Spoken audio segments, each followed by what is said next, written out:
so long thinking I had to fight this by myself. But I can stand here today because y'all stood with me. Because you stood with me. We got you. Always. That's right, man. I ain't alone anymore. No, you're not.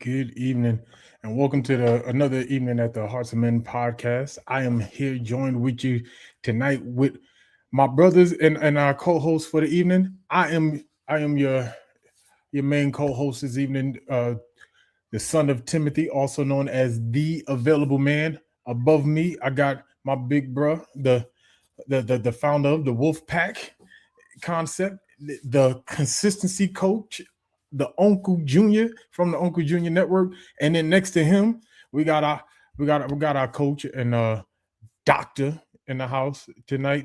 I can't help, but I gotta, you gotta get that preacher voice when you say doctor, you know what I mean? Or it ain't official. But Dr. Dwayne Dwyer, certified speaker and coach, also known as the Mindset Coach. How are you brothers doing this evening? I'm doing well. Even though I'm off for the summer, I've had a pretty busy week, but it's been fun. Got a lot of things accomplished. Got to spend a whole bunch of money on my truck. It's like, dang, keep putting money into it. But, it is what it is. I'm thankful that I got the $3 I needed to get it fixed. So I'm good, man. I have nothing to complain about. It's Friday. We're here. We're getting ready to dive into this awesome conversation, and I get to share it with my brothers as well as the livest chat and social media. So all is well, man. I'm excited. The livest chat as well. Listen, before we go hot, let me get over here to our peoples. If you see something I don't see, go ahead and help me out.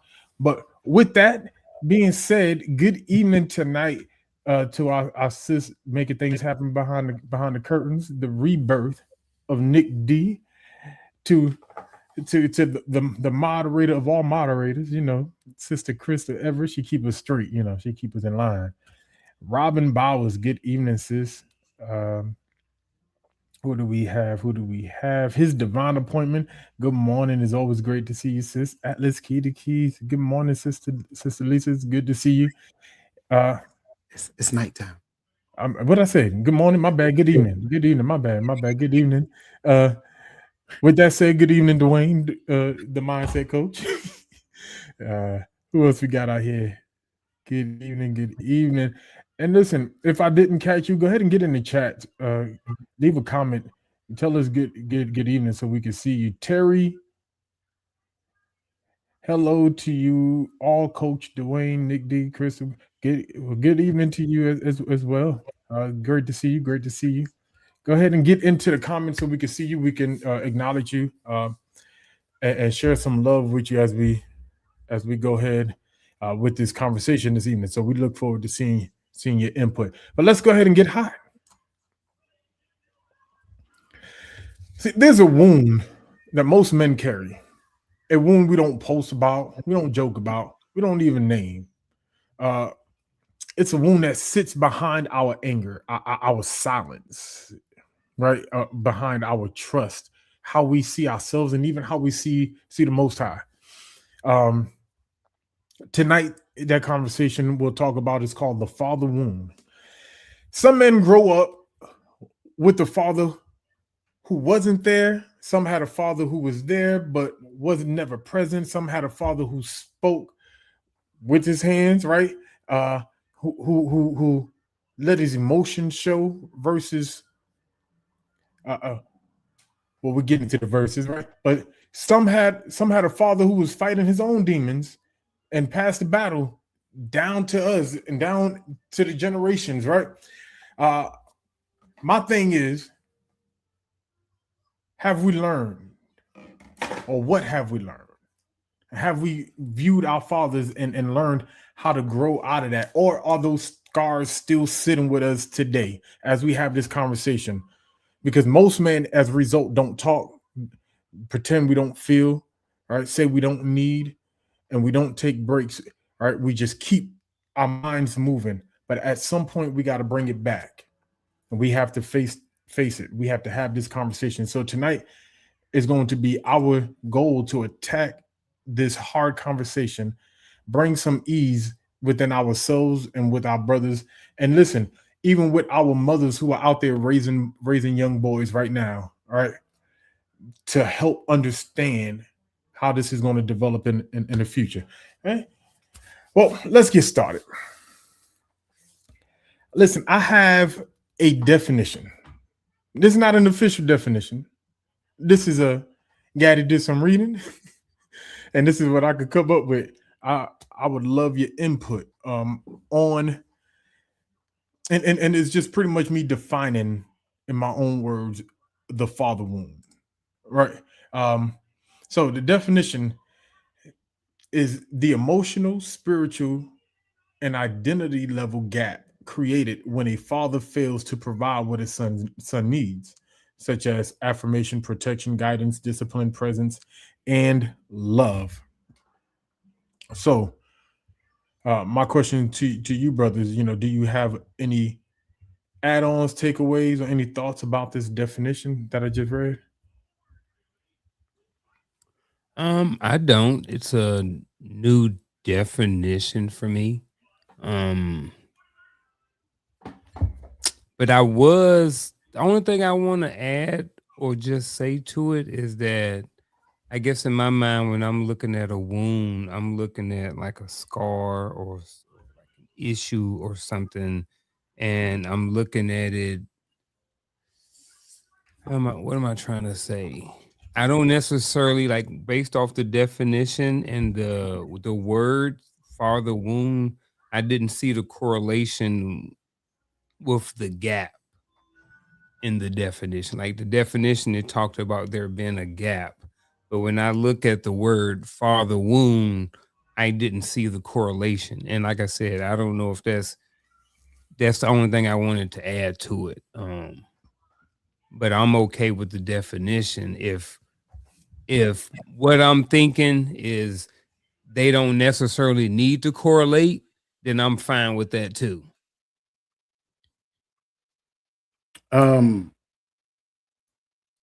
Funny part is that the gap is the part that made me smile when I heard that, because understanding the gap is key. And I don't want to assume that my interpretation of the gap is your intent behind it in the definition.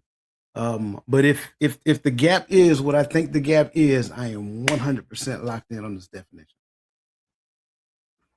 Well, I hope I stay in the pocket then.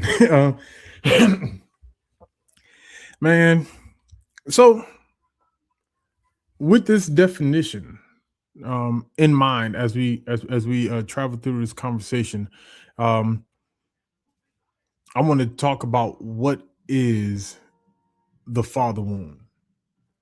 And in the chat, y'all can go ahead and jump into this conversation. Have you ever heard this term used before, the father wound? And if so, just give us your short thoughts about it as we go forward. What is the father wound? So to my brothers, what is the father wound to you from the perspective of a son and of a father? Well, I will take my stab at it based off of the way I was interpreting the father wound. All right. So, what is a father wound to you from the perspective of father and son? So, I looked at it, and now that I'm thinking about it, it may be in the gap. So, I may get it after all as I talk through this. So, I'm looking at it as the perspective from the father to son. Crazy. All right, what I'm about to say. So,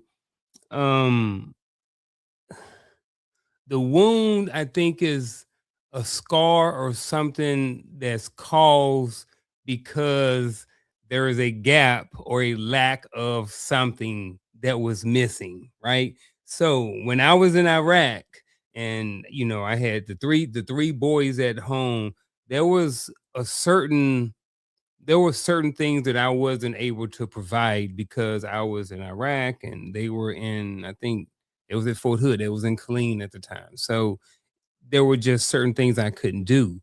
So there was some scars that were created that left some wounds because there were certain things and teachings that I wasn't able to provide during certain critical times that they may have needed me.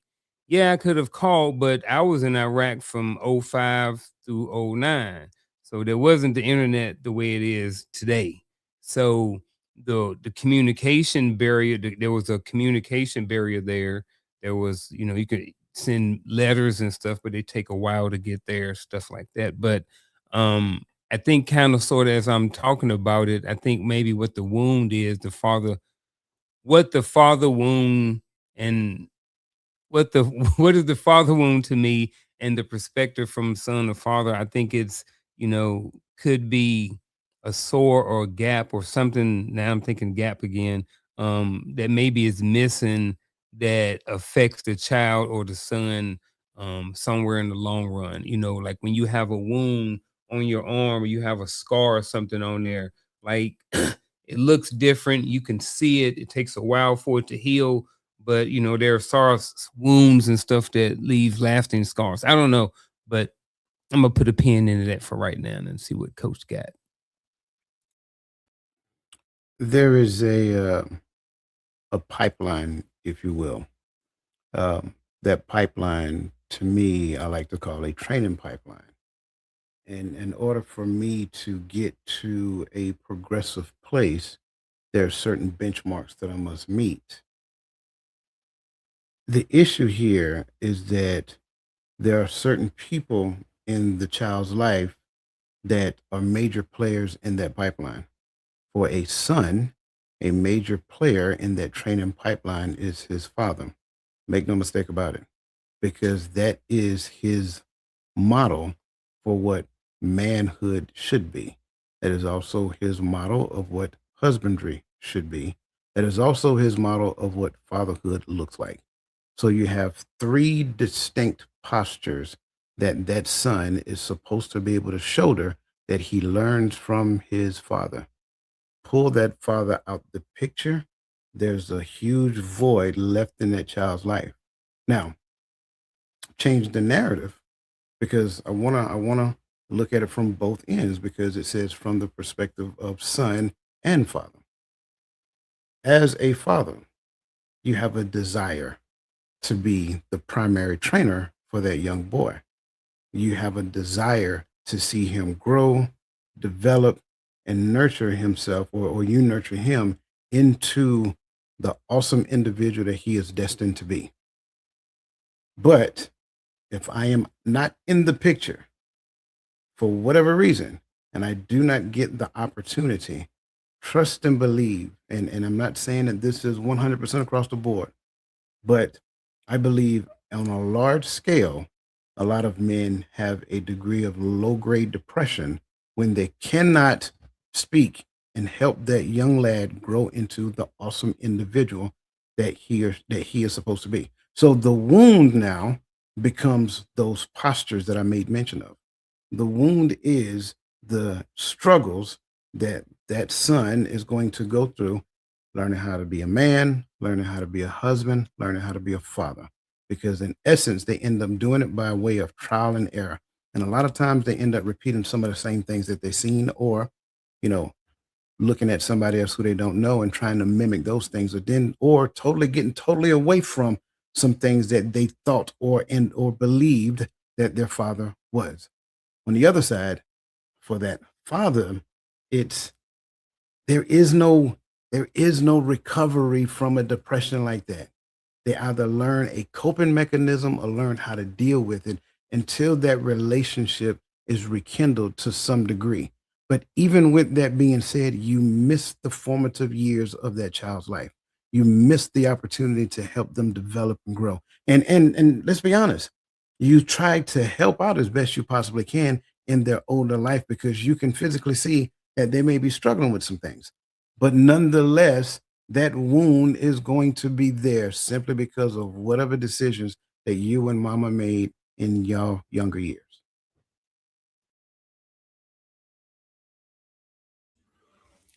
Man, I love everything you brothers say because y'all are definitely right there in the pot. And so here's the thing: I don't really have too much to say because I know you was looking at the notes. I had a lot in my mind with when given this topic because I think all this is a dear topic close to all men, whether you're a father or even as a son, right? But I thought it was important to highlight that the father wound is different per father and per son. Because whatever wounds that Unc got from his father, not saying he has any, he may not, right? But that even goes to my point. He may not he may feel like he's healthy. He had a healthy relationship with his father. Well, I can't say the same. So it looks different for me. So for him, his perspective of the father wound is from the outside looking in, or vice or whatever, right? But me and Coach may both have father wounds, but we may not have the same concept because different things were left behind for us. And so I think what we do, let me stop saying I think. What we do is we often try to make a cookie cut version of what a thing looks like and put it on every man, every woman, every child, because it is common that we deal with an issue. We commonly deal as men in America with some sort of absent father image or presence, right? That's the norm here, but how that shows up is different, which means handled is different per person. So I just and I had to say that because I feel like today we have so many social media behavior health specialists that just say whatever comes out their mouth, and we forget some of us don't have the and I don't even want to say the license or whatever words people don't like, but I'm gonna use, most of us don't have the criteria to give our opinion on behavior health to an extent, because when I begin to believe that I understand how Dwayne Dwyer needs to be taken care of, now I'm a liar. I can only tell you what I've read in a book about behavior health because I don't practice. This is why they practice, because they learn every patient. The school counselor, every child he talked to, he learned. That's why they practice, right? But I don't, and I think some of us have to admit we don't practice. So understand, everyone has to be handled and dealt with their own way. And sometimes the best option is to ask them to go see a behavior health specialist. I just had to put that part out there because to me that was important. But I'm gonna keep on moving because man, you're looking at some of these questions. I'm like, can we afford to skip tonight? I don't know. Well, let's see. The next question on this segment, because the goal right now is to try to create some level of transparency before we get into the types. So if you're willing, and if you're not, but how did your relationship with your father, if you don't mind, help shape you as an adult male? Wording was important. For me, it helped shape some of my thoughts, some of my morals, and some of my thoughts, and as to look deeper into who someone actually is versus just what you may see on the outside or what they may show, right? So I had two different versions of my father growing up and into adulthood. I had the version of my father who, when I first was born and first remember him, of the minister in the church who used to preach on, the ministers would alternate on Wednesdays, and every fourth or fifth rotation he would preach on Wednesdays. I remember going to church on a regular basis. And then I also remember, as I got older, I remember the father that was on the substance abuse father. So I had both. I had the one who was really in church and a lot of structure. Then I had the one, middle to high school. I had the different version of my father. And then later on in life, I had the sober version again. You know what I mean? So I had, 2 to 3 different versions of my father as I grew up, and I learned, all of those things from him. Just how to think, and about certain things. We were raised in the church, so we thought, we didn't see color, we didn't see anything. All we saw was that we were all God's creatures. That's all I was taught. Um, and then, when it came to, certain morals, things that we got from the church, by him being a preacher and different things like that in the church. So we got a lot of scriptural and a lot of biblical principles that was input into us early too. So, and then, looking deeper, and that goes into, I spent a lot of my early teenage years and my early 20s trying not to be like my father, trying not to be like the substance abuse person, only to, get older into my 30s and 40s and realize that I wanted to be a lot more like him than I knew at that age, because I remember the one that was the into church, the one that taught us morals and taught us how to think and different things like that. So again, I had both, and he kind of shaped all of those things for me, just to name a few. So This is, I think this is a great question. Um, and I'm going to start before I answer the question. Listen, if you are with us tonight, make sure you hit that like button. I want to say that first, because these are some good questions that we are unpacking today. It's a lot of vulnerability that you're going to hear come across this platform today. So, again, hit that like button and share it to somebody who you think really needs to hear this conversation. Um, for this question, how did your relationship with your father help shape you as an adult male? Let me be completely honest with everybody. I didn't know my father. I knew who he was, but I didn't know him because at a certain age, he and my mother had already separated. And by the time I got old enough to actually understand, it's not like we spent a lot of time together. Sure, we would talk on the phone. Um, but what actually happened is that I was gifted an image of who he was by my grandmother, by my aunts, uncles, and things of that nature. And no shade to them. I think they did the right thing as it pertains to helping me to understand who he is. But no one can really help me understand who my father is except for my father himself. So if I'm being completely transparent, I can't really say that my relationship as a young child that it shaped me into being an adult male because I didn't see him as an adult male. I understand he was an adult male, but I never witnessed it. I never seen him as an adult male. I never seen him as a father. I seen glimpses of him in those roles. The times that I got to spend with him when I got to spend time with him, which was, if I'm being completely transparent, it was far few and in between, right? No shade. It was just the life that was gifted at that particular point in time. He and my mother couldn't figure it out. They went their separate ways, lived their different lives. So as it pertained to that, I did not have that model coming from him. I've seen models of other people that I kind of gravitated to. Make no mistake about it, though. When he was coming to town, it was Christmas for me. And I'm not talking gifts. I'm talking about the way a child behaves on Christmas morning. That was me. I looked forward to spending time with him because that's my dad. I didn't really care about what they went through. So I never lost that desire to see him and spend time with him and things of that nature. So I think a lot of time, I'm glad, Terry, you connected the reticular activating system from last night's conversation and brought it into this conversation.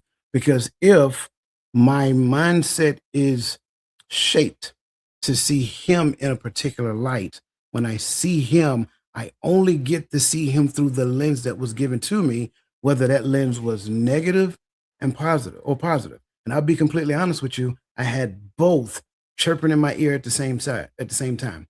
One side was painting a picture of me about him to where he was everything but a child of God. And the other side was painting a picture to me about, listen, he ain't perfect, but trust me, once he realizes who he is, that's going, it is what it is. So it's like all of these things happen in the mindset of a young boy now grow up to be an adult male. And I'll share this piece here before I get off of this topic. My relationship with my father is a lot better now than it ever has been. And I'm 52 years old.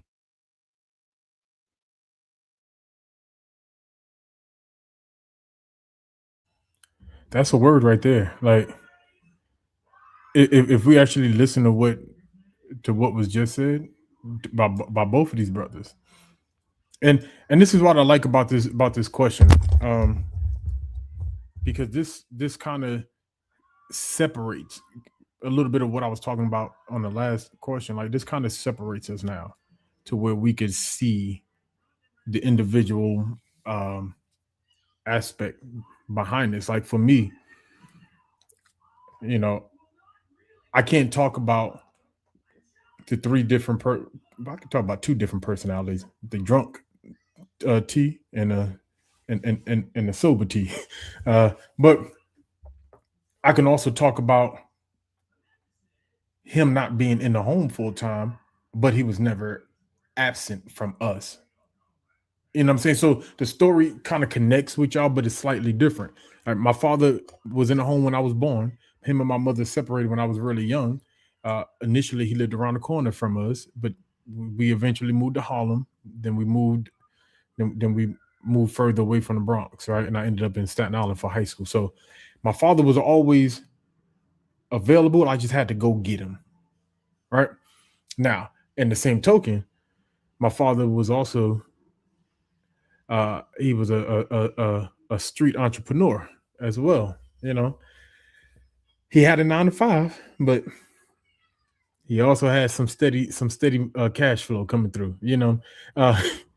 So I saw like different aspects of a man. That was the moment I realized, as a man, I didn't have to be limited to one thing. That I can have different hats. He was a businessman. He worked downtown in Manhattan as a businessman, and then he came home and he was, like a better term. I joke, but I'm not joking. Like, for lack of a better term, my father was similar. It was similar to being raised by ghosts. Like, the man is in them streets, but everybody else see him in the suit and tie. Thinking he going to Wall Street, right? But so I got to see different aspects of a man, but that absence played such a loud voice in my life, because the only voice I had to listen to. And listen, this is the only thing I'll be arguing. If you catch me really arguing with any of these crazy females on social media about some of the stuff, it's because we don't realize how much men have been hearing the same stuff. I say this all the time, and people think I'll be joking, but the moment my father was absent in my house, from then on, from that day forth, for even to this day, thanks to social media, all I've heard growing up, not all I've heard, but I've heard almost every day from that moment on, how simply because I'm a black male, I ain't. And you can put that the word in there, right? So that's the voice speaking into me. I don't have that man speaking life into me. And this is why I tell a lot of women, like, all of this negative talk, what do you think is doing to the psyche of these young men that are growing up?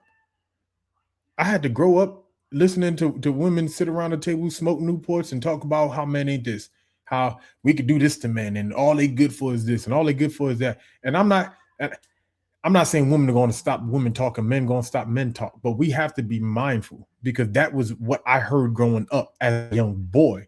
It wasn't in secret. It wasn't in their private, adults only. You know how they used to do it when we was growing up. Kids, y'all go in the room. Nah, they were 100s. They were Cadillacs, Chief. But I figured that's why I asked. Boy, them old ladies, they like them Cadillacs, boy. And that thing didn't move while she was having the conversation. It was sitting right there. 3 weeks to smoke. Hey, but joking and unjoking. So for me, that fault, that growing up, a lot of becoming an adult male, I had to piece together. What an adult male. Notice I ain't talking about being a man. I'm talking about being an adult male. I had to learn, and we have to learn what that looks like even before we adorn become grown into a man. I believe, because there's just some basic adulting responsibilities, right? But I didn't have that man speaking that light, and that played an part into my psyche, my imposter syndrome that I still talk about to today. At 40 years old, it's but this is how far these things travel. It's not easy to just drop it off. I wish it was, but man, I can keep going, but I'm not, because I'm going to get to this question that I wanted to get to last question, but I moved forward too fast. So apology on me. I want to bring up Queen V's question. She said, what if the wound was there because the father was there, yet in essence, he was not there? Only thing I would say to that, brothers, if y'all hit this, we're going to hit this in the next segment as well. So if y'all want to address it before we get there, though. Well, if we're going to hit in the next segment, I'll pick it up then. Check right. So, Queen V, I just wanted you to know we see your question. I really like this question so much that I already had a question for it to answer. So I do like it, and we're gonna get to it here in a few seconds. Let's Gaddy. Yes, sir. Can I ask you something? Yes, sir, please. All right, and maybe Coach too. Actually, both of y'all. You mentioned picking up the pieces. It seems like we have the absent fathers. We all kind of similar, talking about having to put things together and put the pieces together. It seems like from what I've known from you gentlemen, it seems like all three of us, for as much as we could manage deployments and manage things out of our control, we were there, right? So do you think that when fathers are there and fathers are active like us, do you think that our kids and our sons have to also pick up the pieces and put it together? But it's just they have somebody to talk to, or they have something to lean on while they're putting the pieces together. Because it seems like, as a father, I didn't cross every T and dot every I for them boys, because I knew they had to go out there. So I knew that even though I may have had certain things harder and my dad may not have been there, I was still there, even if it was a phone call away every week or every couple of days in Iraq. But for the most part, within my control, I was there. So I guess, again, you mentioned about putting the pieces together, especially for us growing up, our fathers being the way they were, we missed out on a lot of things. We are in the home and have been in the home, but we also are making our children, or have put things in place for them to have to put pieces together too. So do you think that it's maybe easier for our kids in a sense because they have had us to lean on? I don't know if that's a question or statement. I just had a question, thoughts about that. I was really trying not to answer that question because it really is the same question that she just asked. Okay. If you really think about it, and I'm just saying, I want to make sure that we don't answer the same question twice. So that's the only reason I'm saying what I'm saying. I think it's a great question, just like I think her question is great as well. But I think when Gaddy asks this next question, whatever this next question is, I think all of that can be addressed and drawn together. Okay, I like it. Yeah, man. I'm right there. I think it is tied into Queen V's question. But in all, I would say it should. The goal is for it to be easier for our children. There are two parents involved, and so my prayer as we move forward as a community is that we begin as fathers and mothers to decide to break the cycle. I understand that there is a spiritual aspect, and we'll address that. But I think for me, a lot of the problems come in is like, hey, why are we continuing these cycles? Why are we continuing the handed down traumas? And it's kind of what you're talking about. But yeah, I feel like it should get easier for our sons if we maintain our relationship as mentors to them.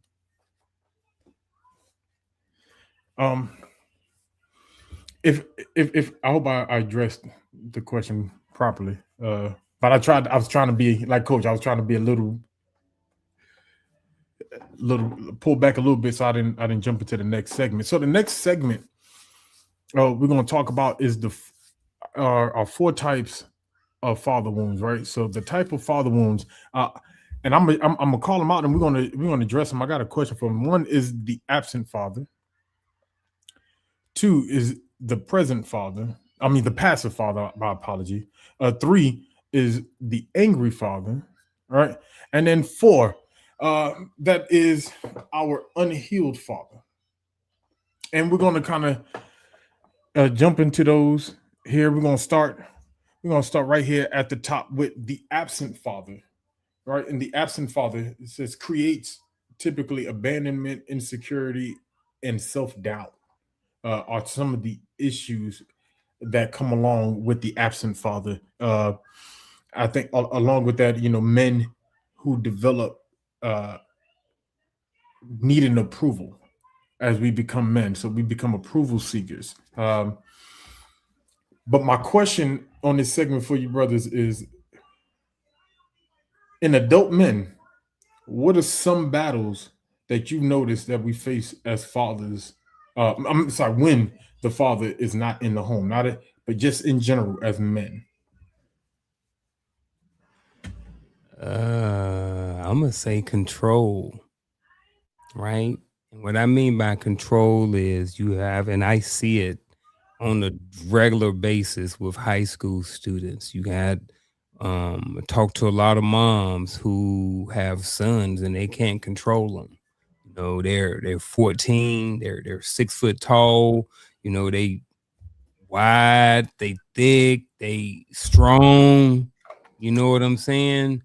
So I think, one of those battles, when the father is not home is sometimes, and I know, this is, it is what it is, but I know that there are some women out there who are struggling. One of the battles is the women that's at home with some of the young men. Because like I said, I get phone calls. I talk to women and they like, well, Mr. Martin, I don't know what to do. He won't listen. I can't get him up in the morning to go to school. I can't get him to take a bath, like stuff like that. Like, and I'm being for real, they can't take the phone away from them. Like what you going to do when your 6 foot, 200-pound son tell you he ain't giving you his phone? So I think one of those battles that, adult men, in adult men, what are some battles faced when the father's not home? So I think that's the beginning part of that. And then what happens is those young men grow up. And now these young men are 20, 22, 24, 34. Now their mindset and the way they think, and even sometimes the way that they handle women can all be affected based off of how that relationship is with his mother while they're in the house. Now there's control issues going on in the house because I'm 14. I got 3 pieces of hair up under my on my armpit, and my voice cracking now. So I'm thinking I'm big stuff. you know, and I'm a big boy, you know. So I think I said, you know, sometimes when those stuff are happening, when fathers are not in the home, and then now these young men are growing up and there's control issues, they're having problems with women that they're dating. And again, I think someone mentioned, you know, some of it was things that they saw. And yes, some of it is things that they saw, but there's also some of the things that were being allowed, or just how certain things were inside of the home with the mom when their dad was not around. That's my 2 cents on that.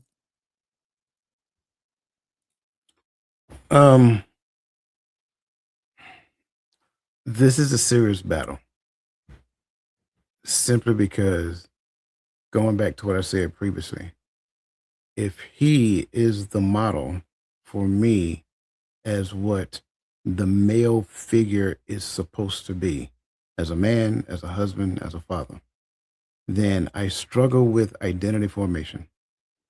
I'm going to say it again. I struggle with identity formation. So, what are the 4 aspects of identity formation? My concept of a man is distorted. And a lot of times it's contorted based upon the information that I receive about that man. I'll say that part again. My concept of a man is distorted, and a lot of times is contorted based upon the information that I receive about that man, because that man is the source from which I came. So now, moving from the concept, there is the actual embodiment of my identity as well. I can't embody the thing if I can't conceptualize it. So now the embodiment of it now matters.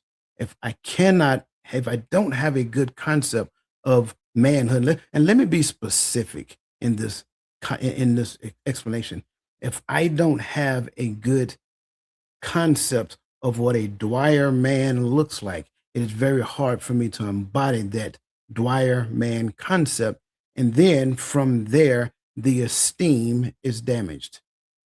My self-esteem is damaged. How I esteem myself. So I will struggle with esteeming anyone higher than myself, because I have never gotten to the point to where I thought highly of myself based upon my concept of my identity. But then let's go further, because I have a distorted concept, I have a distorted embodiment, I also have a distorted esteem. So socially, I have an issue expressing that. See, everything you just talked about makes sense when them young boys got anger issues and they're rebelling because of everything I just said. In public, I'm rebelling, I'm angry, I'm argumentative, I'm fighting left and right, simply because there's something internal to me that for me is broken. Now, I'm going to get all the feel good messages from the outside. Oh, it's just it's not that easy. Something in me is broken that needs to be fixed. And so now the expression socially is going to be an issue, because here's what happens for a person who has low self-esteem. They're either, and pardon my French, but I have to be honest and transparent with this. They're going to use themselves, abuse themselves to make themselves feel good about themselves. Read between the lines. Y'all understand what I'm talking about? They will abuse something else to make themselves feel good about themselves, or they will abuse somebody else to make themselves feel good about themselves. Listen to me, and listen to me well. There is no shortcut around this. You can hide it, you can cover it up all you want to, but I don't care how old you get, it will always remain until you go back and do the work to repair it. Now, in somebody's mind, they're like, well, the only way it sounds like the only way they can repair it is if that man shows up and start having honest conversation. That is the easiest way for them to repair it. Have honest conversation with their dad at any given point in time, regardless if, they're 40, 50 years old. As an adult male, their dad, 70, 80 years, have an honest, listen, honest, no. Listen to me, honest conversation. He needs to understand what his absence meant to you when you was growing up. Some of us Some of us have not reached the maturity level to have honest conversations with our dad as an adult because we're still viewing them. Listen to me, and this might rub somebody the wrong way, and this is not intended to rub you the wrong way. This is intended to be the honest thing that you're not going to hear, like Gaddy called, those behavioral health specialists, on the internet. This is the thing they're not going to tell you. And I'm so you as an adult, I understand that is your father, but now, depending upon your belief system, that's your brother.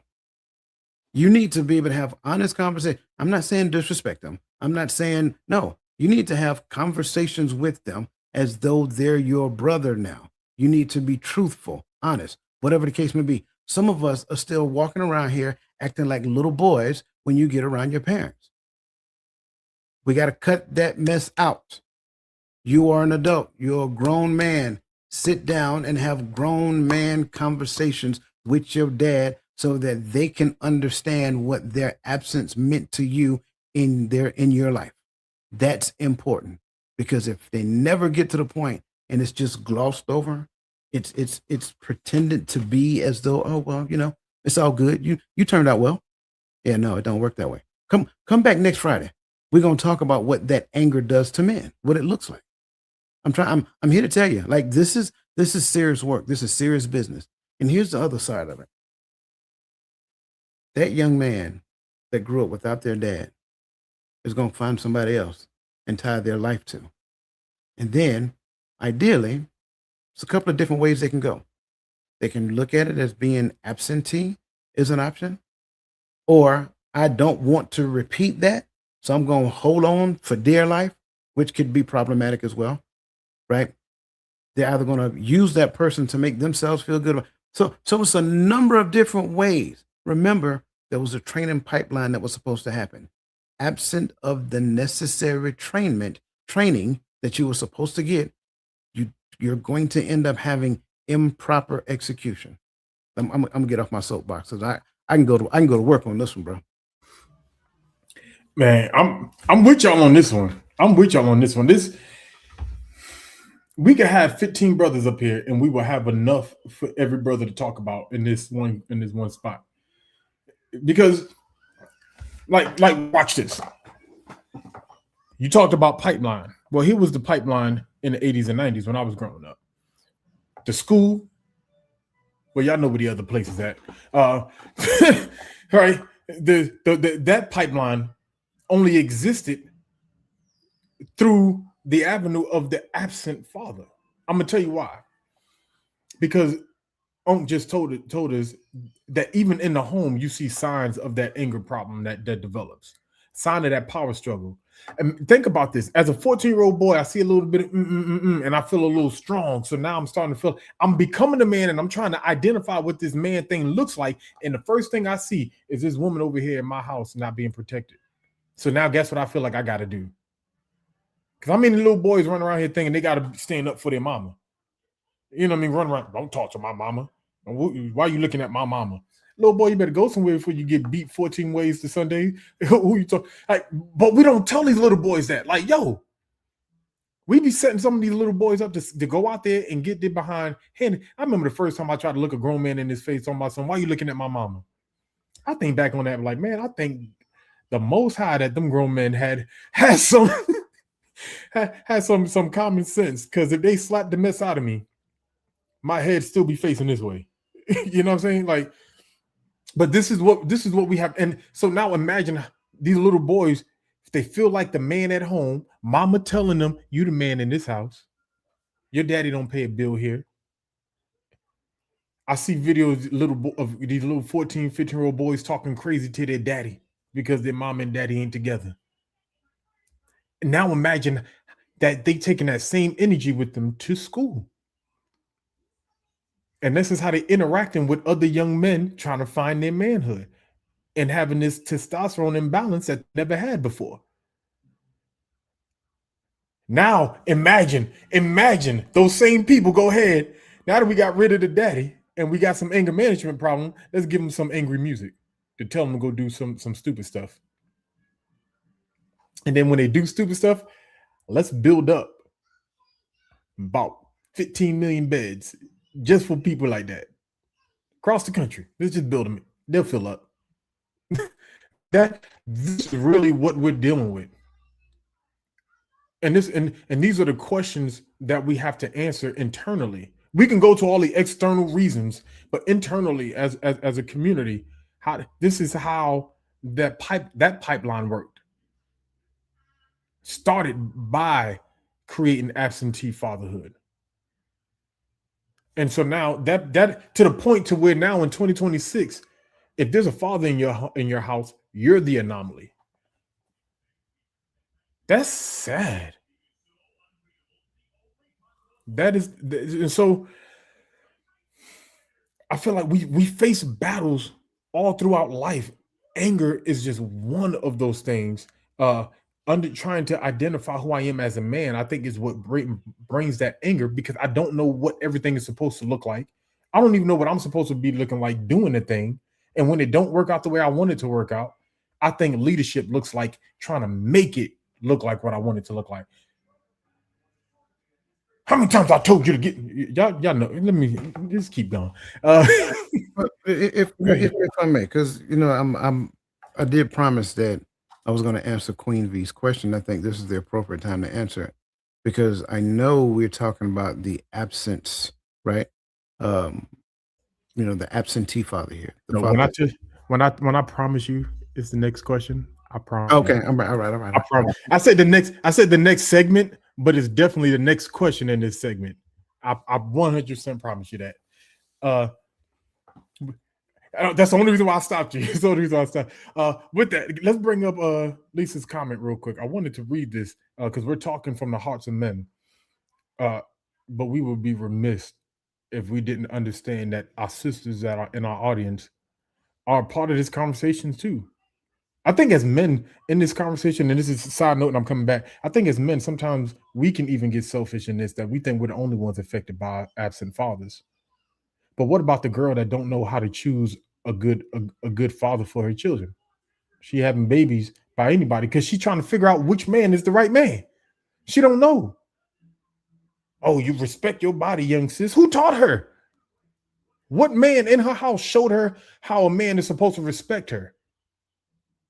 And so then we get a question, we get a response like this, right? As a daughter, it did not allow me to experience my father's love, instructions, or direction. I had my grandfather who taught me some things when he visited, but that was my extent of a father's teaching. All right. How much more could she have learned? Right. And we talk about, and I hear in the manosphere all the time, they talk about, oh, were you choosing them? Were you choosing them? They don't know what to look for. I'm just being honest. Men don't know what to look like, and women don't know what to look for, because that model is not in the home. Y'all got anything on that? No, I mean, I'm agreeing. I'm 100% in alignment with that. Like some of you already know, especially the Bible study group, like my daughter came on and we shared a conversation that we had. And just like I told you that as men, you need to have that honest conversation with your father, I told her, I opened the door. Like she wanted to have that conversation. I kept probing, right? Whatever you want to talk about, I'm an open book. So one day she just said, Dad, I just want to talk with you. And so I always told myself, if any of my kids, I don't care who they are, any of my kids say, hey, I want to talk with you, I'm showing up. I'm not going to pick up the phone or text or whatever the case may be. So I showed up to the apartment, knocked on the door, and came in. And like I said, we sat down, we talked, and it was crying, laughter, crying, laughter, crying, laughter. And as she was saying some of the things, I promised myself that I was going to own everything she said. It did not matter what she had to say. I was going to own every word of it. And I'm so glad we had that conversation, because now, what you'll find is that she will have conversations with me about potential relationships and whatever the case may be. And I'm that person. I'm like, nope, run for the hills. An insecure man is not somebody you need to want to get. I'm just, but to your point, like, that's what that looks like. That's what that should look like. You should be able to, and again, it's a difference in the training pipeline. The training pipeline looks different from boys to girls, because there's a primary trainer for a boy there's a primary trainer for the girl. And a lot of that, I'm just keeping it real, my supposedly wife can't really train him on what to look for in a wife, right? I teach him what the scriptures say. On the other hand, when it comes down to, my wife, she can't really train my son on what to look for, so just it crosses paths. That's the key. On one side is training, on one side is nurturing. I say it again, on one side is training, on one side is nurturing. What does that mean? The husband trains the son and nurtures the daughter. The wife trains the daughter and nurtures the son. What we do is get our wires crossed a lot. I say again, what we do is get our wires crossed a lot. And not only do we cross our wires, we have allowed society to force our wires to be crossed. Going back to what Gaddy just said. So now you're either forced in a position to, as a mother, you're training the son, which that's not your position. You're supposed to be nurturing the son. And then as a single father, I am in the space where I'm training my daughter. I can't teach her how to be an adult woman. I just can't. I can teach her how to be a good person. That's the best I can do. And the same thing on the other side. So when you look at it, why is it that the other one is the nurturer? Because the nurturer is the protector. The daughter's protector is her father. Make no mistake about it. The son's protector is the mother. Because think about it.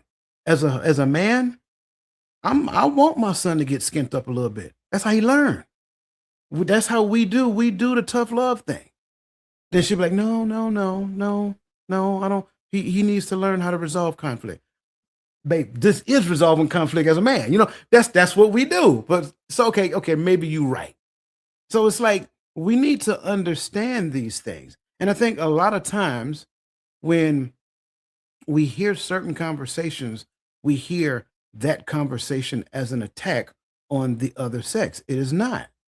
We need to adjust the way we see things because our reticular activating system is off-centered. Just because you hear men talking about boys and absentee fathers and things of that nature, it's only because it's the hearts of men as it pertains to young male development. There are also times where we'll talk about what that looks like for women and things of that nature, but the title will tell you that. But then on the other side, when you hear women talking about, young girls and what it looked like, then men shouldn't be all, for the lack of better terms, butthurt. Like we have to understand that. If we have in our mind where I feel offended because you're talking about and you're not mentioning my sex, that's the issue here that I need to fix. The issue is not on the panel. The issue is not on the screen. We need to get to the point where we can hear every conversation because here's the thing that I know. A lot of time, the issue is not what I'm hearing, it's what I know. And what I'm hearing may be outside of what I know. And if I'm open up my mind to hear what it is that's actually being said, which might be outside of what I know, then I can actually learn more than what I know. But if it has to line up with what I know, that's a problem. That's a concern. We got to fix that. No, that's real. That's real. I wanted to now I'm gonna say something, but I want to bring up Robin's comment real quick. Which one? The one is yes. For me, I had a father and 3 brothers, none of which could teach or tell me about choosing the right man. I'm gonna hit this real quick. If y'all want to hit it, it's gonna be real quick, and then get out. But here's the thing, okay? And so my thought, and I'm in agreement with everything that we've heard tonight. But let me say this too. There are a set of instructions that can be given. We see now that we understand what Proverbs 31 is telling us. We saw that. We saw the mother. Watch this. We saw the mother instructing her son on what a woman looks like when that woman is walking with the Most High and in obedience to the Most High. This is when you are a virtuous woman. That's why it's important to understand that the rest of that was evidence of the way she lived. It's because you don't understand that those things don't make you a virtuous woman. Those things come from a virtuous woman. But what made a virtuous woman was that she walked with the Most High. Never mind, we're gonna keep going. But here's what my job is to do when I'm around my mother and my sisters. Even if they don't say, look for this, look for this, look for this, I should be learning from how they. This is why the presence is so important, because I should be able to see a wife from my mama. I should. I ain't say I. Right? We all know we got our own different testimonies, but I should be able to look at my mama, how she take care of her house and her husband, and go find me a wife. Just like the woman should be able to see her father and her brothers in her life, and should be able to see a version of a husband that she can go find. Go ahead, Coach. I'm gonna shut up. No, man, you're good. You're good. I think just to add to what you're saying, I think, man, I'm so glad you went there. I think sometimes we confuse the content because we take it out of context. And sometimes the context, if it's not within the right content, is more confusing. See, he is spot on what he is saying about the virtuous woman. But here's the best part about it. The mother's instruction was to the son based upon the family dynamics of the family. She was talking to her son who was king. Where do you think she got it from? Her husband. I can't, let me tell you something. If we got a farm, if we got a farm and you trying to tell your son king instructions, it ain't gonna work. So it has to be put in this proper context. That's why I said Dwyer men, the family matters. And the issue is that somehow we've lost, we don't know the significance of the name. We've lost the understanding of the name. See, the son of Timothy, that's not his name. The available man, that's not his name. The Uncle Junior, that's not his name. The consistency coach is not his name. That's a Gaddy, that's a Martin. So the thing that they're supposed to always honor, that's their respect, right? Because when we like to go back to say, honor thy mother and thy father, honor thy mother and thy father, ultimately is that they will not do anything to defile the name. Okay, I'm done.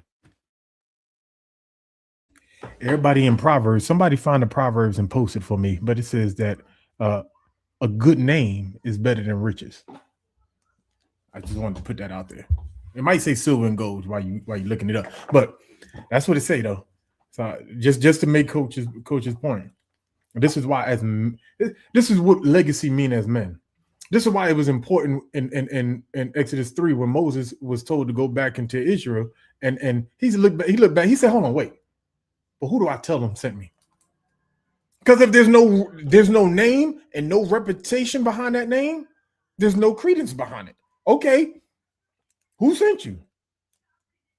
You give me a name I don't know. He said, no, tell them the God of your fathers sent you. So when you see I am that I am, he's saying, tell them the one that have existed for your fathers. Ahaya, Ashah, Ahaya. Let the one who existed for your fathers, he sent you. I am exactly what your fathers told you I was. I am. Don't worry, I am. Was I a deliverer for Joseph? I am. Was I a deliverer for Isaac? I was. Right. So tied to that, he comes back. He said, well, who do I say sent him? He said, well, here, tell them that Yah sent you. And that name is tied to his reputation. That name, when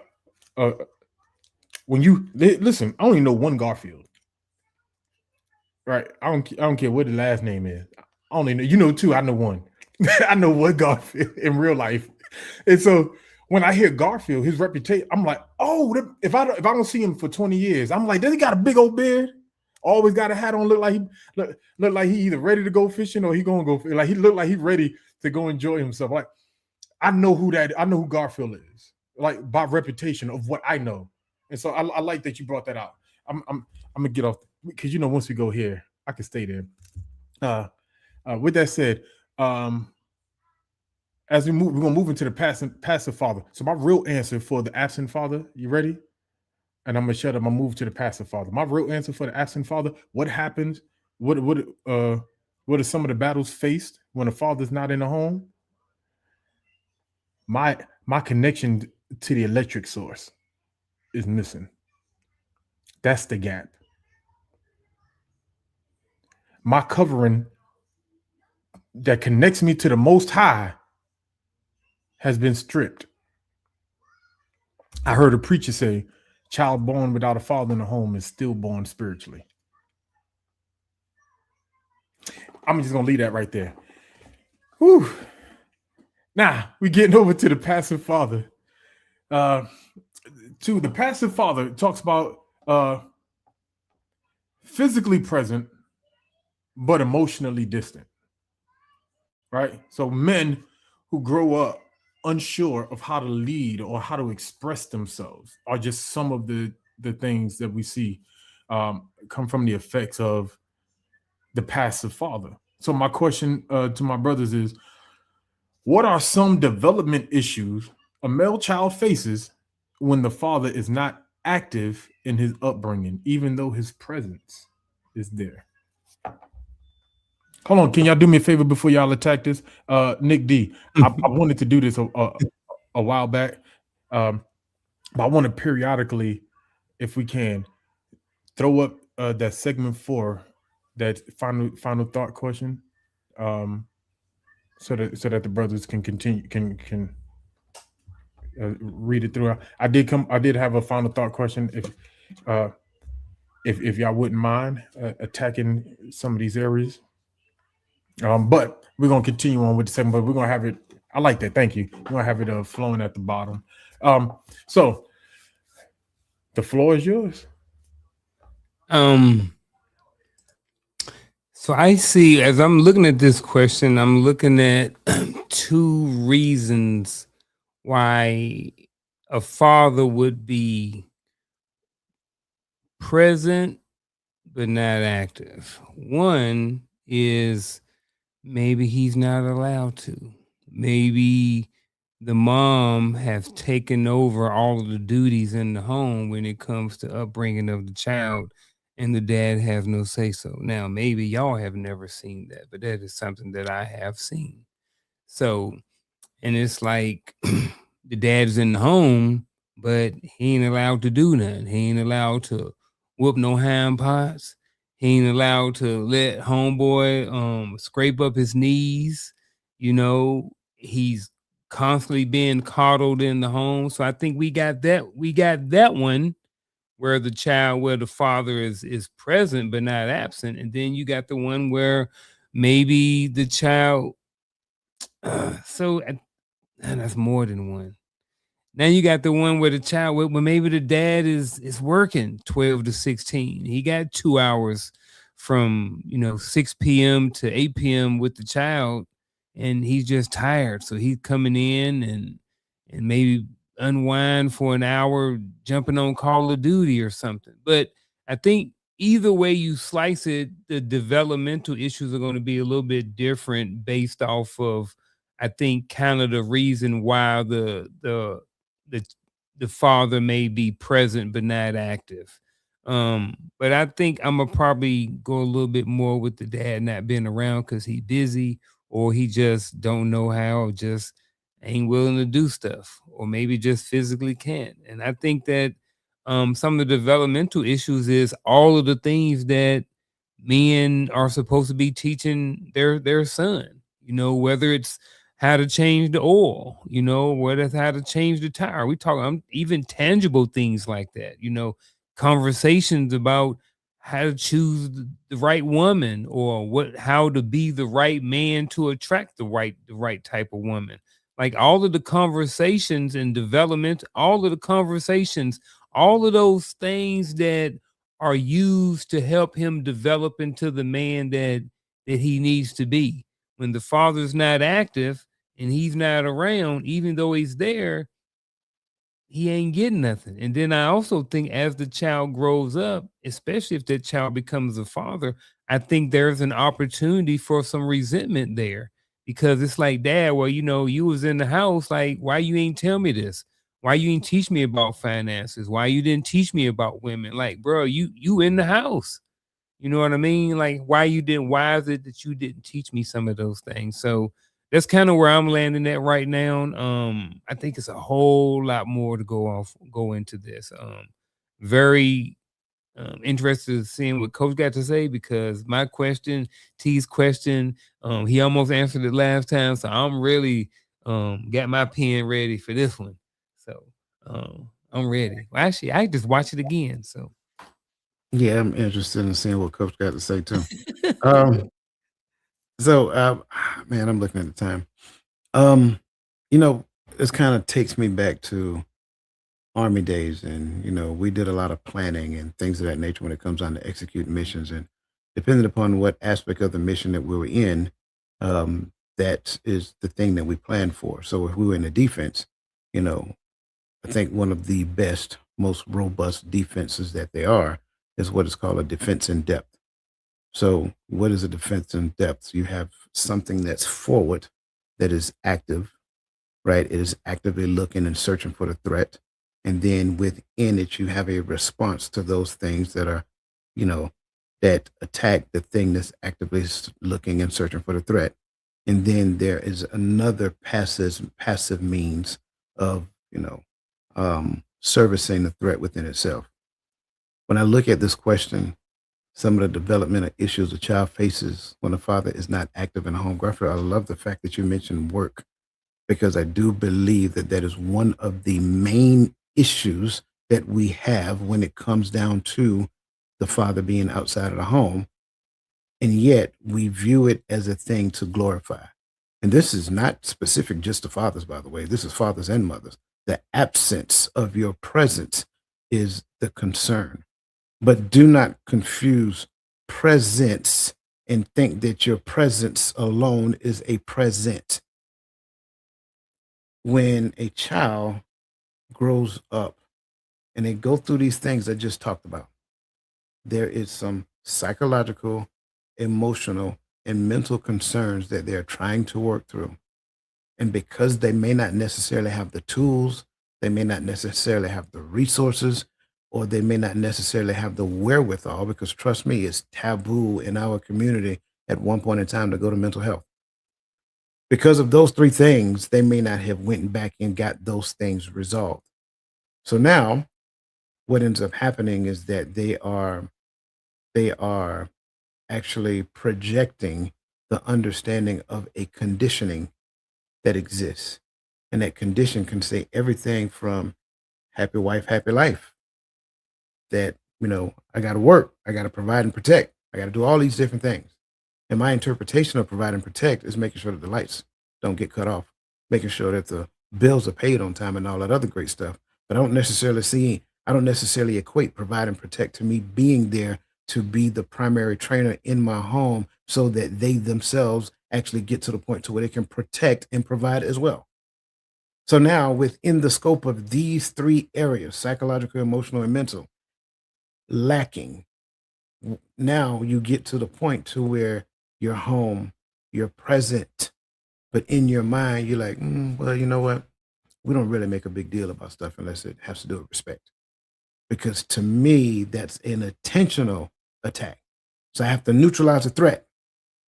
Oh, yes, I did call it a threat because that's how I perceive it, because I have not dealt with the psychological, emotional, or mental concerns that I'm dealing with. So anything that opposes my presence is a threat, to include my spouse. I said it again, to include my spouse. Now, I'm really just getting started on this because it goes a whole lot deeper. Because remember, we talked defense in depth. So what is the defense in depth concept? Well, in order to build an accurate defense in depth, you start from internal and work your way out.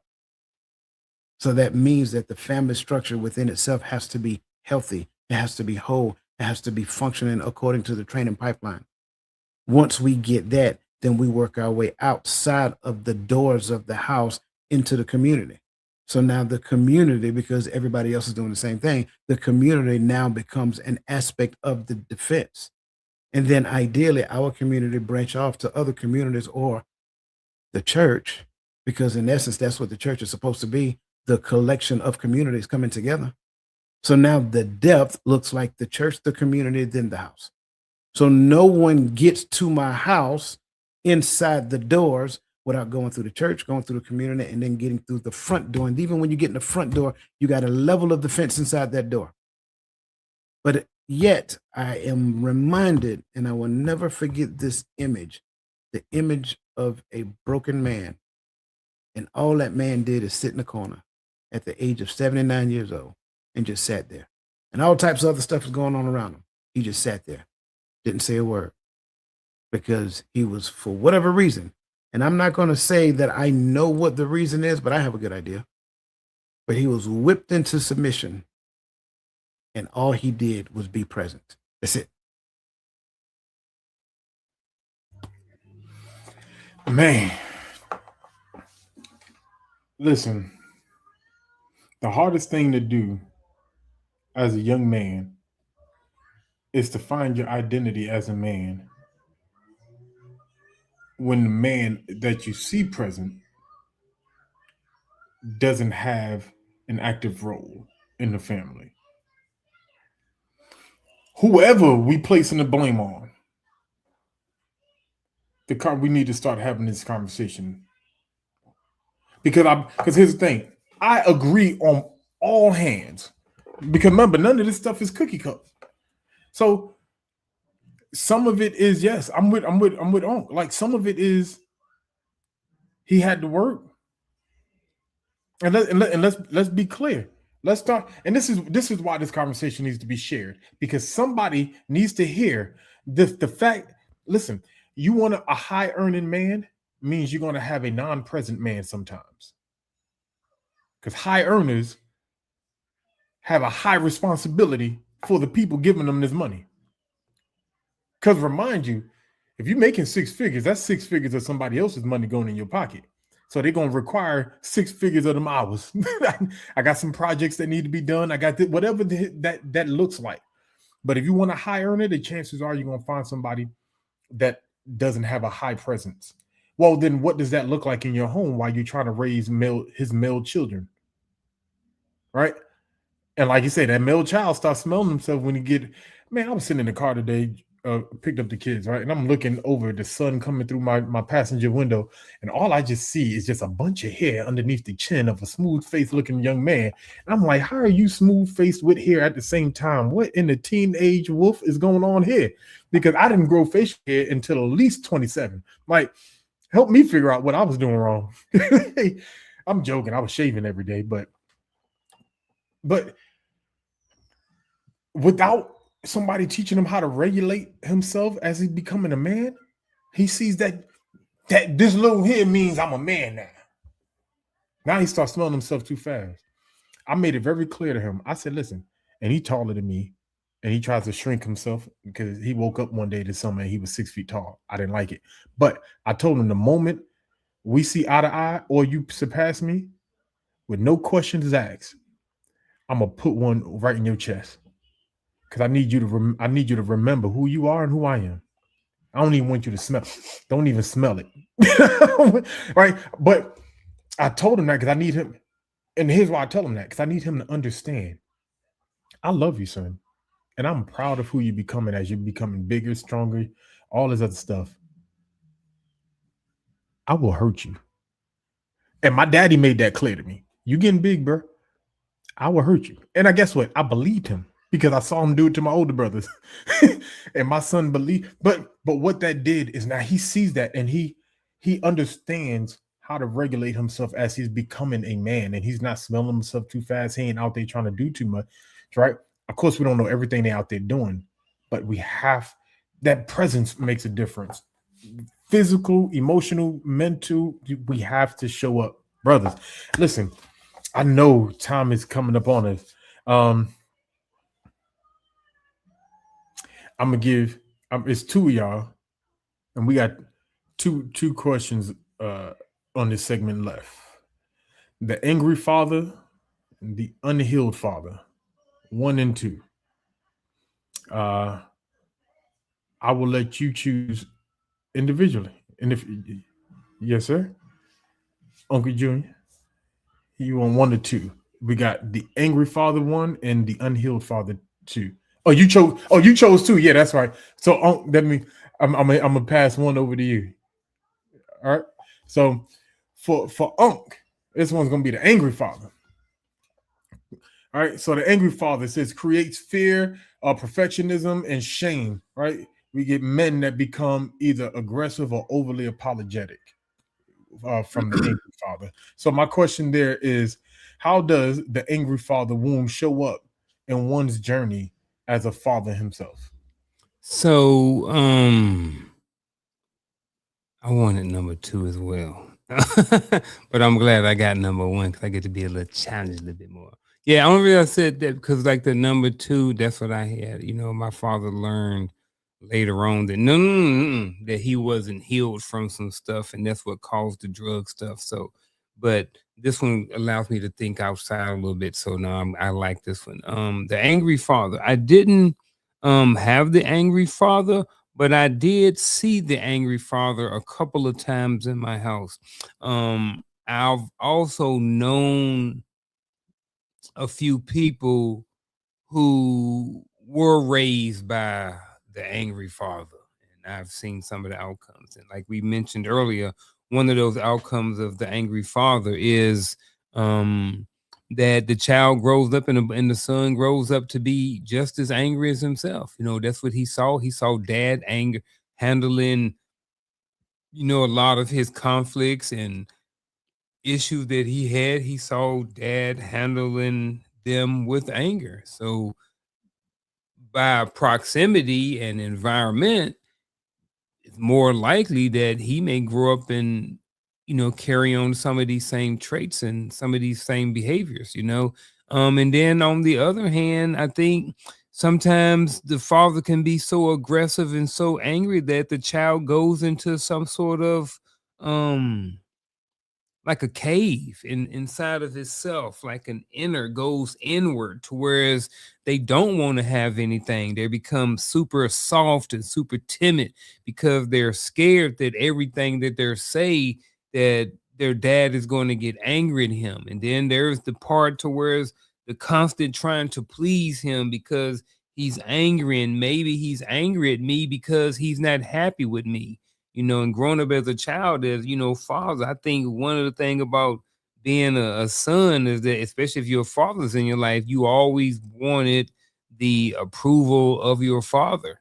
You know what I'm saying? If he was around, you know, and I saw that with with some of my sons, one in particular, every time that he would go on the field, every time he would run or do a play, I would see him, he would look up in the stands. And I'm just like, man, focus on the game. But then after a while, I was like, well, maybe he's looking for some sort of confirmation from me. So I don't know if we ever really had a conversation about it. But that's another whole thing. I'm looking at the time. I gotta stay on topic. But I think with the father thing, I think some of the ways that wounds show up in the journey as a father. And so I think one the long term is that he may be um, overly passive or can be turned into a passive father as he grows up because maybe he was more passive. It's like, hey, you know what?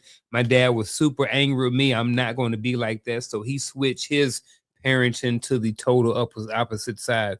Or he may continue that trend. So I think, you know, it's kind of mentioned. I think sometimes kids and sometimes young men, when they have that, those are usually one of the two situations that's going to happen, especially if they don't get any help for it or something like that. But that's kind of what I think. In general, that's what happens in most cases is those two things. But I do believe that there are some other things as well. Ooh, man. I like that you hit the different angles of this one, and I do agree with you. We definitely got to be. I think that's where you get a lot of those shy, scared to be outspoken people. Sometimes, right? Not always, but sometimes it can be a sign of that angry parenting. Uh,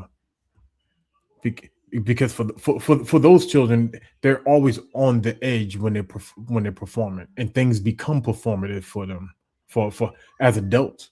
All right. So, but I gave a great answer, so I'm not gonna keep beating that horse. Coach, the unhealed father, a father who never dealt with his own wounds, and he creates men who inherit patterns that they never chose. So my question in this segment is: the man that we've described when I say in the last segment, in this segment, is your father. In the for this question, how do you see him in your coming of age years? You said this was a hypothetical question, right? You sure? I'm just saying.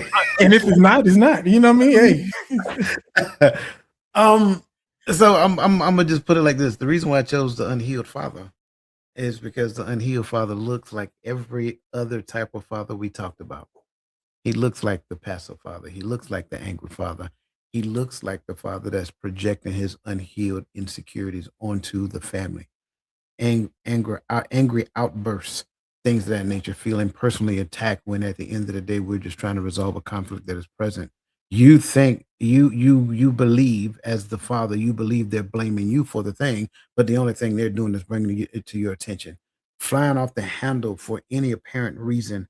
Um, People pleasing can also be another thing that person get into because at the end of the day they have some unresolved trauma that exists and they don't want to relive that. So I don't want to make my family mad. Here's the most dangerous one of all, though. The most dangerous one of all is when you compromise principles for people.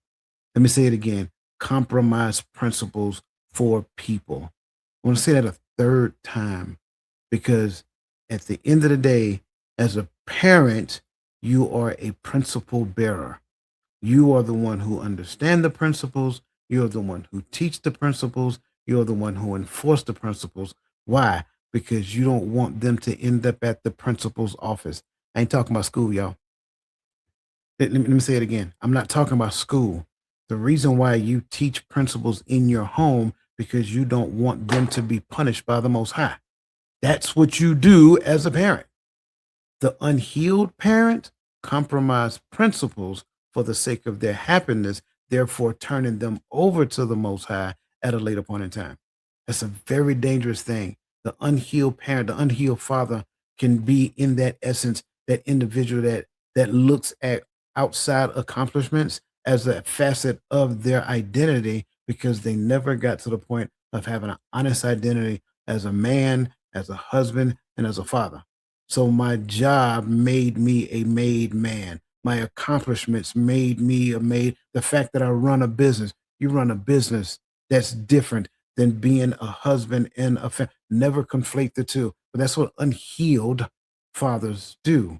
They conflate the two. They conflate their outside accomplishments with their inside failures. They conflate their outside accomplishments with their inside failures. And then they use the outside accomplishments as the excuse when the wife says, hey, we need you here more.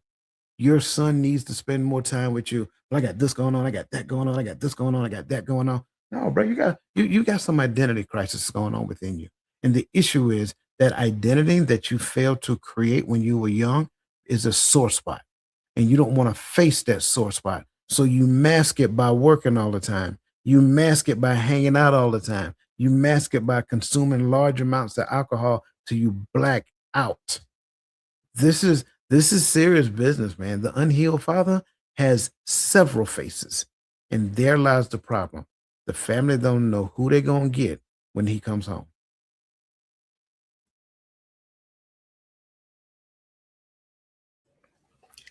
Did you just throw your own sound effect out there? What sound effect? I thought I heard something sound. Was that in my computer? I think you heard you created the sound effect, but it was like mic drop. You did that. I heard it. I was like, I swear I heard something. It must have been something must be playing in my background because I was like, "D, was that a sound effect?" Wasn't me, I promise. Let me stop. Nah, listen, man, I can't come back after neither one of these brothers on these questions. Y'all, I love y'all responses. I hope y'all are listening and taking notes and in the chat. And thank you in the chat. I didn't forget about y'all. You know, time started creeping up on me. So, but listen, this is our bitter sweet of the bittersweets. Because this was a good conversation, and I almost don't want to let it go, but we have to move forward. So here's the thing, brothers. So in your final thought, can you do me a favor I will speak to the men that are suffering in the areas of identity, relationship, leadership, discipline, and in their spiritual life as a result of this conversation. You can choose as many or any of these areas that you want to choose, and then give us a how to walk back to health from whatever the wounds that are plaguing us or holding us up as we journey through life. Now that y'all heard me put that statement out there, y'all know that it's time for our bittersweet moment, our final thoughts. So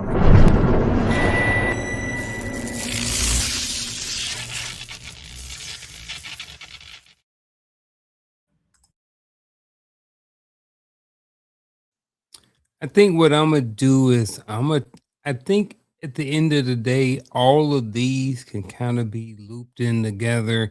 And I think Coach would agree with me in saying that this probably would start in the how to the walking it back with mindset.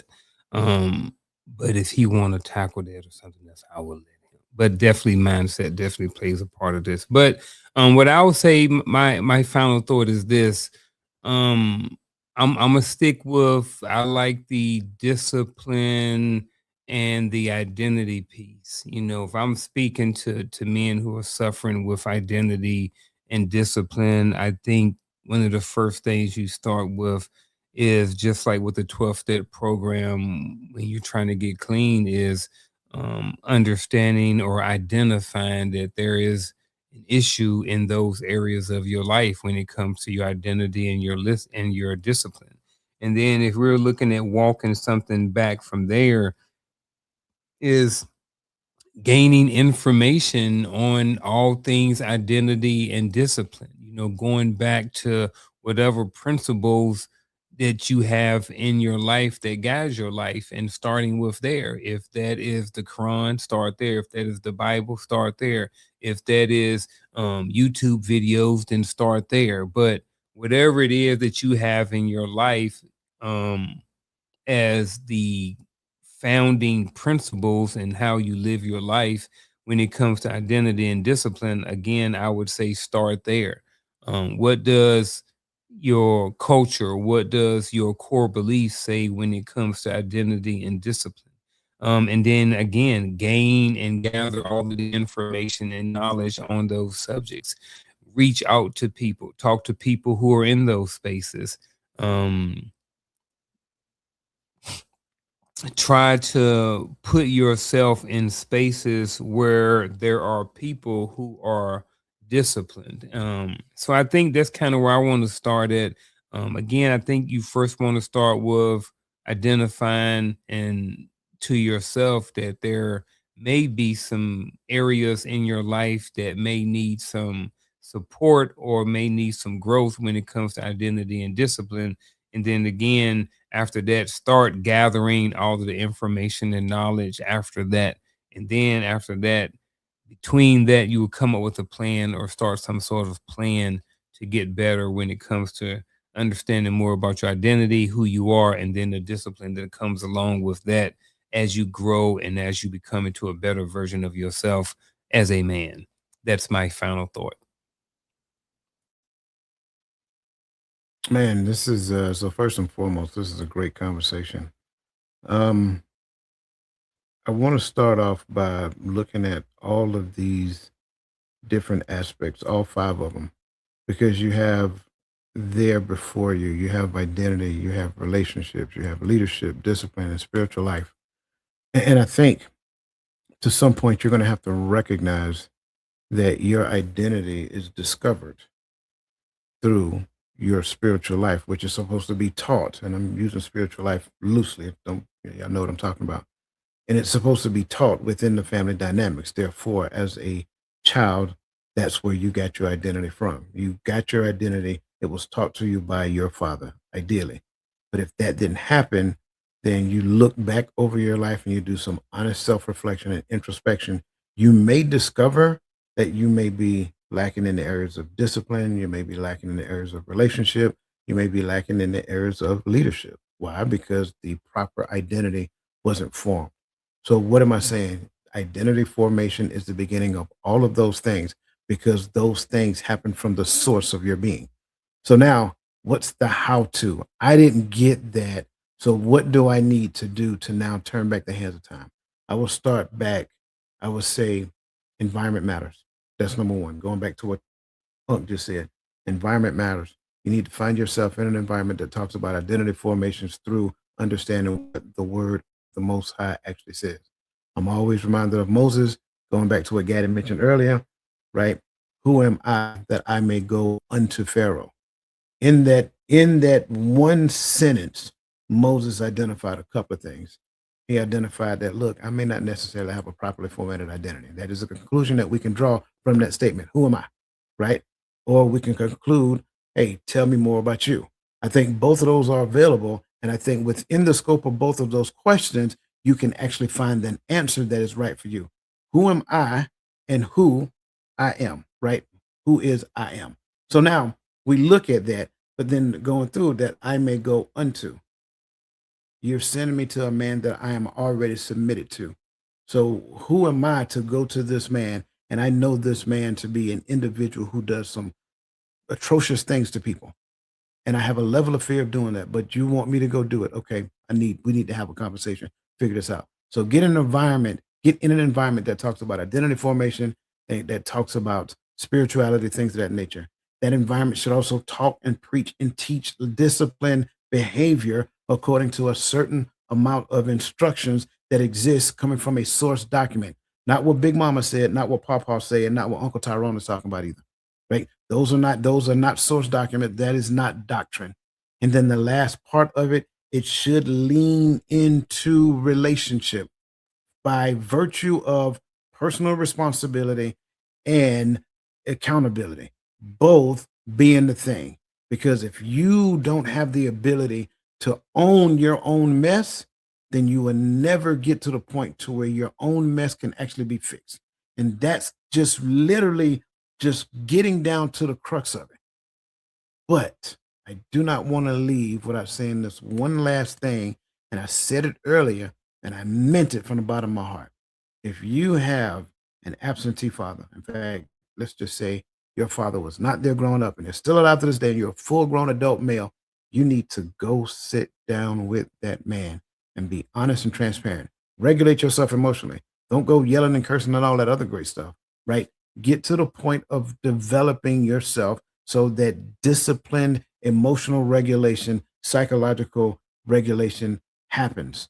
Sit down, be honest, tell that man what his absence meant in your life at that point in time, and then sit back and just be open to whatever it is. If they own it, great. If they don't own it, great.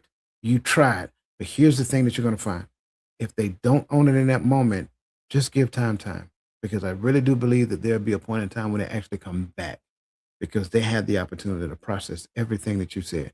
But relationships require taking the necessary risk for them to grow.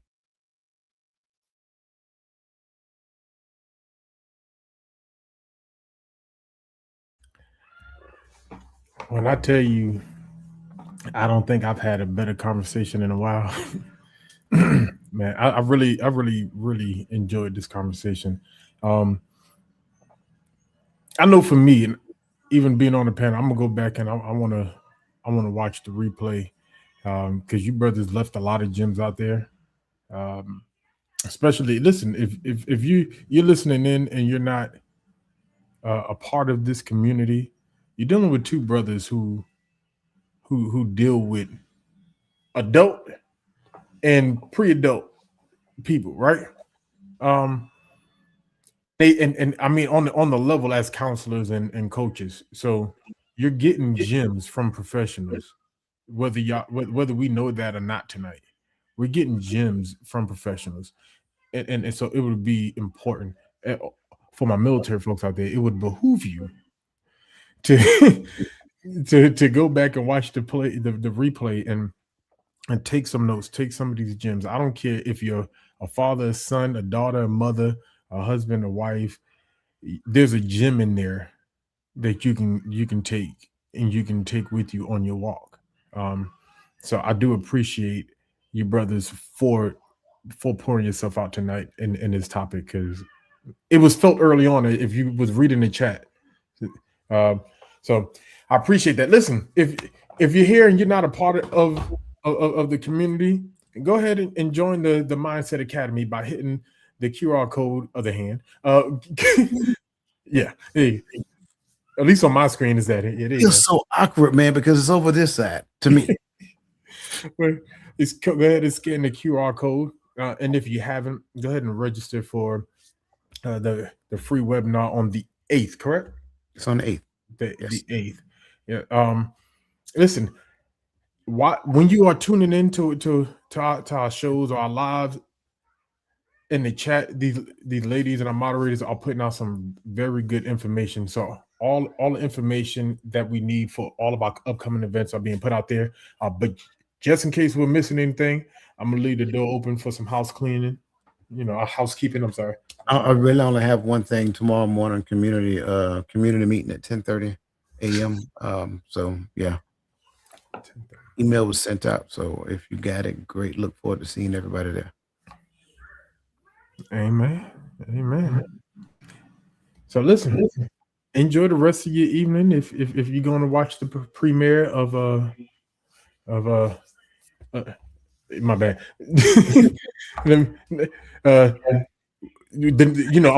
My mind just went to Marvel. I'm sorry, Marvel got a lot. Spider-Man? Yeah, Spider-Man releases tonight. So if you're going to see the release, have fun, be safe. If not, enjoy your Friday, and we'll see y'all tomorrow morning. Drums in my chest, boom, boom, boom. Mercy on me, brand new chains fall off, no caps in 2 weeks.